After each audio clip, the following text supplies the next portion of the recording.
10% dividend सुनने में बहुत अमेजिंग लगता है, but most of the long term investor high yield के चक्कर में अपने लॉन्ग टर्म रिटर्न को स्लो कर देते हैं। हाई यील्ड कभी कभी रिवॉर्ड नहीं, वार्निंग होता है।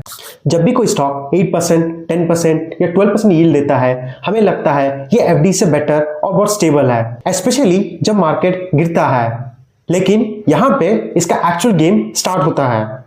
सो डिविडेंड यील्ड का फॉर्मूला सिंपल है, dividend divided by share price, और इसको हम एक इजी एग्जांपल से समझते हैं। सपोज आपने एक स्टॉक लिया विच इज अराउंड 100 रुपीज, और उस स्टॉक में से आपको मिल रहा है डिविडेंड अराउंड 10 रुपीज, और उसका यील्ड होगा 10%।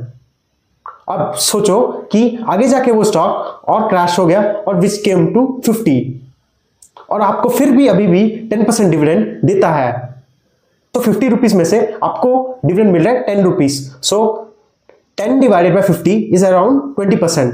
सो आपको लगेगा कि बहुत ज्यादा है भाई, बहुत अच्छा पे कर रहा है, इतना कम रेट में इतना कम गिर गया है, फिर भी ज्यादा पे कर रहा है। बट इसमें इसका मेन इश्यू हो गया। अब सोचिए और जाके वो और गिर गया, अब 25 में आ गया।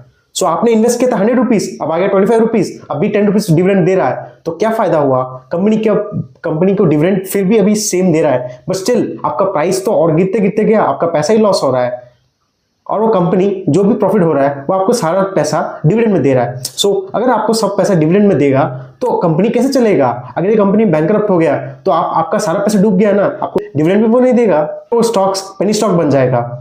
एक स्मार्ट लॉन्ग टर्म इन्वेस्टर बस हाई यील्ड के चक्कर में नहीं रहता, वो चेक करता है कंपनी के फाइनेंशियल रिपोर्ट्स, कंपनी के बैलेंस शीट्स, कंपनी के प्रॉफिट्स और loss statements, how company is performing, उसका मैनेजमेंट कैसा है, कंपनी के कैश फ्लोस, कंपनी के आरओई, आरओसी, कासास, और बहुत सारी चीजें कंपनी को देख के वो कंपेयर करता है कि ये कंपनी खरीदने के लायक है और या नहीं। और हाई यील्ड का मतलब कोई एक अच्छा स्टॉक नहीं होता।